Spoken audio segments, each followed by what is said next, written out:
This is the Capitol Rundown.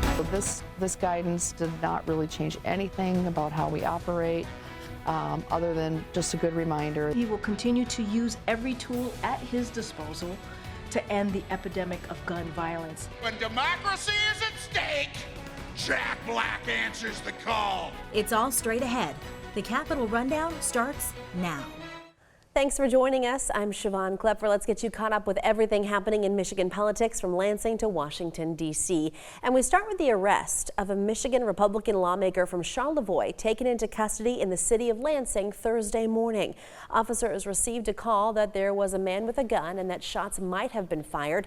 Details are limited on exactly what happened that morning, but Lansing police did confirm they arrested Representative Neil Friske. We also learned police are investigating a claim of sexual assault related to this arrest. The Capitol Rundown has audio of the dispatch call for that incident. Take a listen. We're all going to windbreak. The caller is now stating that he's shooting me. Ford Explorer to a Cornelius Wolfram Friske. Neil is short for Cornelius. When police arrived on the scene, they say they found all of the parties involved. We're told charges are under review. Friske was first elected to the Michigan House of Representatives in November of 2022. He represents House District 107, which includes part of northern Michigan and the UP, and covers Charlevoix and Emmett counties with portions of Sheboygan, Chippewa, and Mackinac counties. A statement posted on social media from the Team Friske campaign on Thursday says, as many of us know, Representative Friske is always exercising his Second Amendment right. We do not have any details besides what the media sourced oddly before any one of us knew anything. And in national politics, Michigan continues to be a focus of the presidential election. Last weekend, former President Donald Trump made a campaign stop here, while President Joe Biden also hit the trail. Our Washington, D.C. correspondent Hannah Brandt has the highlights. The Biden campaign says they raked in a record $30 million from their fundraiser. And Team Trump is touting his weekend events in the battleground state of Michigan. Headlined by Hollywood stars. When democracy is at stake, Jack Black answers the call. The Biden campaign hosted a Los Angeles fundraiser where celebrities rallied behind President Biden's re-election pitch. George Clooney, Julia Roberts, and former President Obama all took the stage, and comedian Jimmy Kimmel questioned the president about the stakes of the election. What can we do about this? Elect me.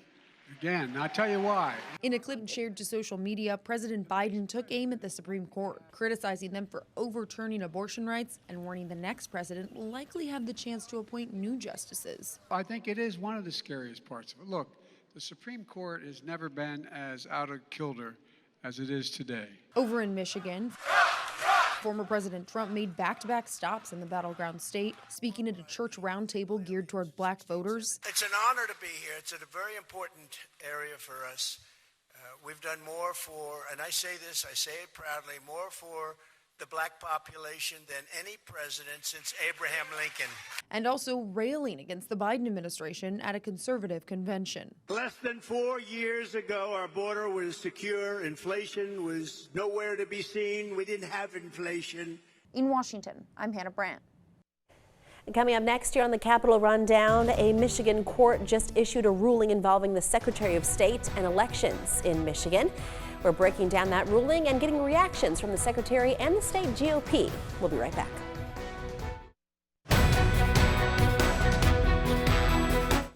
Welcome back. A state judge has ruled on a lawsuit from Michigan Republicans against the Secretary of State's office dealing with guidance given to clerks over checking voter signatures. Josh Sanchez has more on the ruling and why figuring out who won in the end depends on who you ask. A Michigan judge is calling foul on voter signature verification guidance from Secretary of State Jocelyn Benson's office. She sent it out to city and township clerks in December of 2023. In that guidance for absentee ballot applications and ballot envelopes, Secretary Benson says voter signatures are entitled to an initial presumption of validity. However, if a clerk has concerns about a signature, there's a requirement for further review. An opinion from the State of Michigan Court of Claims last week says the portion of the guidance citing initial presumption of validity is out of line with state law and the Constitution, saying our Constitution calls for a signature comparison without making any presumptions for or against validity. The ruling maintains local clerks' discretion to accept signatures that do not exactly match what's on record through examining similar signatures and looking for redeeming qualities. East Lansing City Clerk Murray Wicks says the lawsuit stems from a procedural issue. She says the initial presumption of validity line is to prevent a signature from being disqualified outright and to make sure every signature is checked. This guidance did not really change anything about how we operate, other than just a good reminder that every ballot needs to be counted, every signature needs to be, given the attention that it merits, and to follow through and make sure the person's ballot counts. Leaders in the GOP, like Michigan Party Chair Pete Hoekstra, says the ruling is a win. We were encouraged by the process. We were encouraged by the decision. We believe that it follows the law. And it's just one more step to make sure that we've got integrity in the process of voting in the state of Michigan. In a statement, the Secretary of State's office says the ruling reaffirmed the legality of implementing signature verification rules and creating a standard for every local clerk. A spokesperson for Benson's office says, quote, Michigan's clerks have and will continue to carefully review every ballot signature to ensure they agree sufficiently with the signature on file before accepting any ballot. For the Capitol Rundown, I'm Josh Sanchez. Well, coming up, Congress is working to pass the Farm Bill. However, a debate over food benefits has to be settled before that can happen. But first, our Capitol correspondent Tim Skubic will be here for his take on the latest in Michigan political news. That and much more coming up.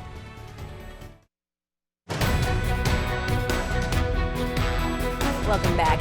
As we told you at the beginning of this show, police arrested State Representative Neil Friske on Thursday. Our Capitol correspondent Tim Skubic is here to tell us how Lansing is reacting, as well as where things stand with the state budget. Here's the Rundown's Megan Vaselli. It's time to get updated politically here in the state of Michigan, and there's nobody better to give us the lowdown than Tim Skubic, who's joining us now. Let's start with the arrest of State Representative Neil Friske, which happened early Thursday morning. What do we know about that, and what can we expect? Yeah, this story has sort of captivated this town. Mr. Friske is a Republican representative from up north in the Charlevoix district. He was arrested and is still in jail. And at this read, as we are taping this on a Friday morning, we're still awaiting the charges against him. Obviously, Mr. Friske is in trouble with the law, but he's presumed innocent. There are political implications if he is not found to be innocent, that the Democrats will try to use this issue, not necessarily against him, because this is a strong Republican district. I had one Democratic consultant who told us that they could use the Friske example to go into other districts and say, you know what, you just can't trust Republicans when it comes to certain issues. So it's a story yet to be played out. Obviously, the town is watching this very closely, and as are we. Yeah, absolutely. Now, switching gears a little bit, lawmakers are working to finalize the fiscal year 2025 state budget. What's the latest on that? Do you think they're going to meet the deadline? Where are we at with that? Yeah, good question. The deadline, self-imposed by the lawmakers, is next week, June the 27th. They're not there yet. And the funny thing about the budget is it's a constant give and take by all of the players, because this is an election year, so this becomes a political budget. The governor wants to do one thing on education spending, the education lobby wants to do another. The Speaker of the House would like to do this on job creation, progressives in his caucus would like to do another. So you get where we're going on this. There's a lot of talking, a lot of back and forth. They do have an agreement on how much money of the $80 billion, that's with a B, an $80 billion budget will be spent, except on the K through 12 budget. That is still being negotiated, and that really turns out to that budget to be the fulcrum of the entire state budget, and it's the most important piece because it affects all of our kids that are going to school. So basically on this one, pull up a chair, fasten your safety belt. We'll look to next Thursday, see if they meet the deadline, and my guess is they will, but it will be ugly getting there. It's just the way we like it, right? All right, well, Tim Skubic, thank you so much for joining us. We appreciate all of your knowledge and expertise that you're able to give us. Thank you very much, and appreciate working with you. Have a nice weekend, a peaceful one. Well, on Capitol Hill, Congress needs to pass the latest edition of the country's sweeping agriculture law this year, but a debate over funding for nutrition programs, including SNAP, is trapping the Farm Bill in limbo. Our Washington correspondent Jesse Tenor has the story.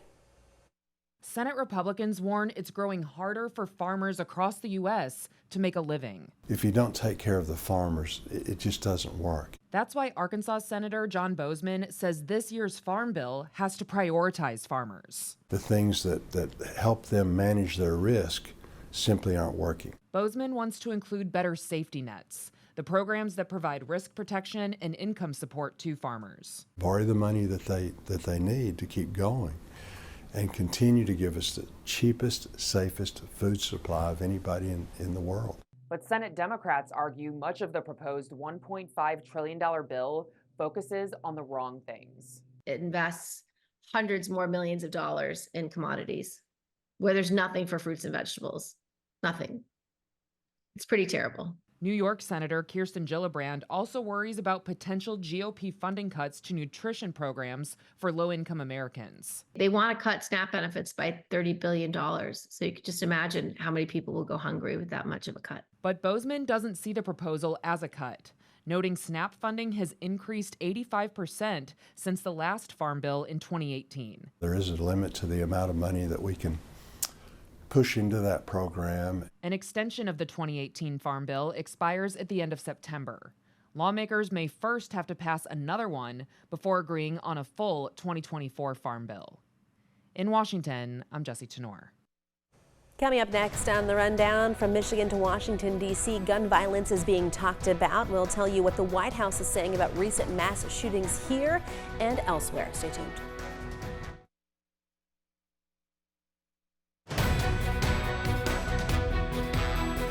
Welcome back. On June 14th, the Supreme Court struck down a Trump-era ban on devices that change how guns operate. Our Washington correspondent Rashad Hudson has the story on bump stocks.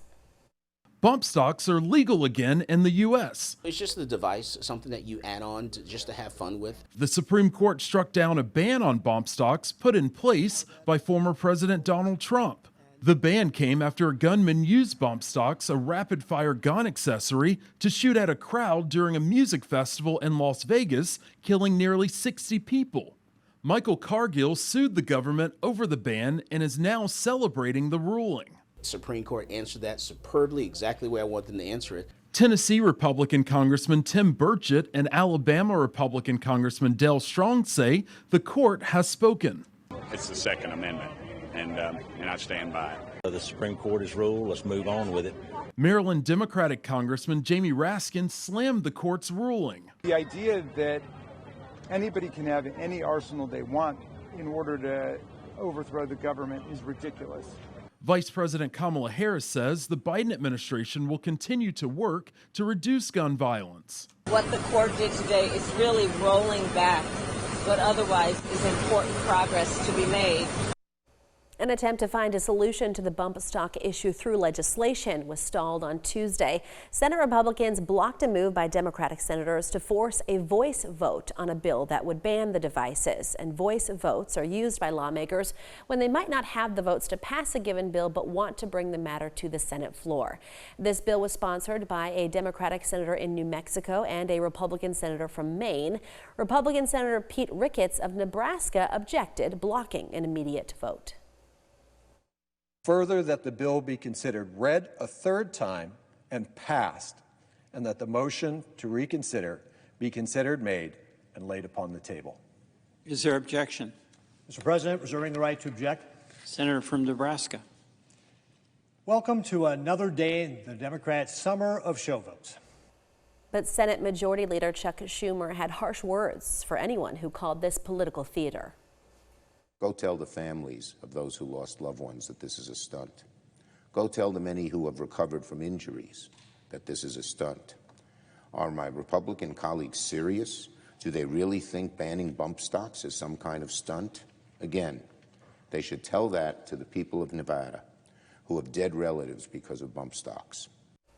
On Monday, the White House reacted to gun violence that broke out in America last weekend, including here in Michigan. 9 people, including children, were injured in a seemingly random mass shooting at a Rochester Hills splash pad. 2 of the victims are still hospitalized.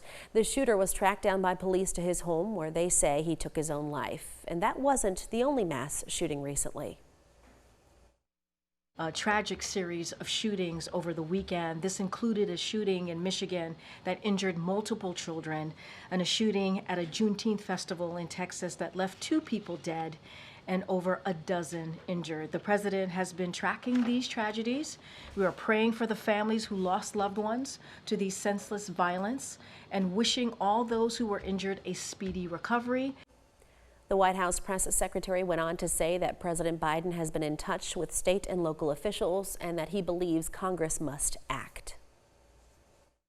He will continue to use every tool at his disposal to end the epidemic of gun violence that is tearing our communities apart. And let's not forget, gun violence is the #1 killer of young people across the country. Coming up, a Michigan Republican candidate for Congress found himself apologizing for a campaign video. We'll tell you why there was backlash. Stay tuned. Political news from Michigan and Washington. We've got just the thing for you. You can sign up for our Capitol Rundown newsletter. It's just 1 email each week, and you can get it by pointing your cell phone camera at the screen right now. This will take you to the sign up page, or you can head to WLNS.com/newsletter.